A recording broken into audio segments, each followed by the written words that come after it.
Yo, what is good, my anime faithful? What is good, yo?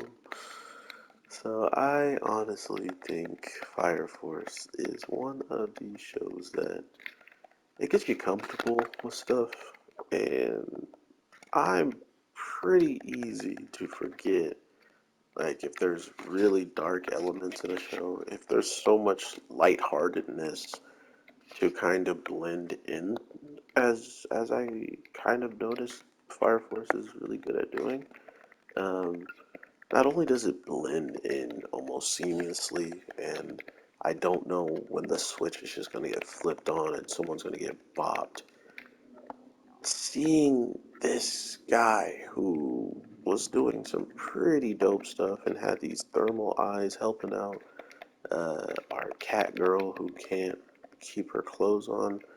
And on top of that, seeing where everybody is kind of being placed in the case of their strength and their weaknesses, having them all split up so far, this is going to be a pretty big, significant part. It felt like just some weird thing that was happening, but as of now, it's definitely serious and it's definitely scary to think of what could possibly pop off from here on out. Uh, Not only have we seen probably the darkest display in Fire Force, like, wow, okay, so they went ahead and they're like, you know what, screw it. We're gonna show everybody who's about to get literally destroyed in a matter of seconds. We're gonna give you backstory for them for literal seconds. And that's going to be what you're going to remember that character for. So let's just talk about a couple of them.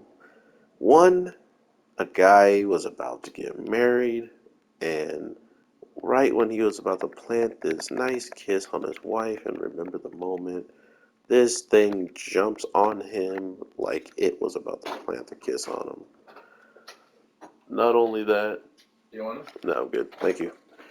Not only that, we then see the guy who's about to have a kid delivered on the way, and what happens? He literally gets his stomach ripped open, almost to just conglomerate him and, praise him for having a kid. This is what your wife is going to go through if she has a C-section, okay? um, the other one was really dumb. I think it's the Fire Force way of just, hey, we did some pretty dark stuff and we want to dial it back a little bit. So the guy who almost makes it out of everybody, a person who's getting married, a person who's having a kid, the guy who is just happy he got some Jordans, some J's, some Nikes, some Black Force Energy. No, um, this man is having a flash before his life, and that's all he sees is just some freaking shoes. And I'm not gonna lie, for some reason that's the one I could relate to the most. I would be thinking about my PlayStation 5 that I'm playing on right now, and I'd be like, ooh, I'll be back, baby. That's how I felt all at work this whole day. I'll be back, baby. I promise I'll be back. Don't you worry about that. You won't get dusty. I swear I'll be back, So to think about some shoes, it makes sense to me. I bet it makes sense to some of y'all, but it was hilarious to see the comparison of, you know, those types of lives compared to that, and then thinking, it's like, yeah, it's a human life nonetheless, right? Like it's sad either way that they may lose their life and just aren't capable of doing the things that they love to do, let alone leaving other people behind and, them having to go through the pain of grieving and whatnot. So it's crazy to see how much Fire Force put into just making this a brutally painful episode to watch. Then we have our most incapable fighter on his own team with the second uh, company, which I feel like this whole entire plan was done more by the White Clad. Like, we want all of you guys to separate because you have experience in a place where if you go there, you just have a chance of uh, seeing stuff. Like, what else do you expect when you go to this nether, or yeah, it's like nether or whatever. What do you expect when you go here, number one? Do you not expect to just run into people that are super deadly and whatnot? Number two, if it's so dangerous, why are we only getting stuck with a company who can barely, these guys can barely shoot AR shots? You know what I mean? Like I guess this is the equivalent of what the government could get to help them in a case, right? Like, because the government had some involvement in this and because they took one of our other members off the eighth, which it looked like, from what I saw, it looked like some of our members are together. Like, they didn't get all split up. Like, there's a team with a couple of eight people, the eights on it.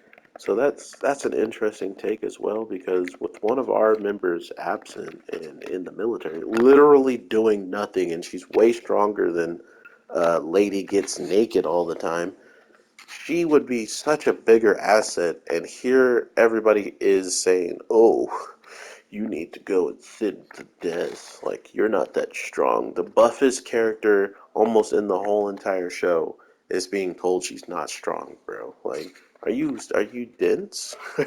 But it makes more sense that it's because of how much power the commander has from the military, and or the general, and to have his daughter in situations like that, it just doesn't sit well with him, especially that's not what they agreed on, him and his daughter. So, blah, blah, blah. Let's talk about the person who shoved a nuke in someone's face, okay? This man, Juggernaut, is the GOAT, and I should have gave him a lot more of talking time, but it was so obvious that that's the best part of the episode because it's like the only part of the episode, man. Oh, I was so broken and so hyped that he has really pushed himself far from what he was, and to think that that kill switch is what he needed to snap into it. Let's just pray he makes it out after that brilliant fight that they showcased to us. So, with all that being said, everybody, I hope you have an amazing day, night, evening, whatever the case may be. I'm a boy, the Anime G, and I will definitely talk to you sooner than later. So, with that being said, take care and peace.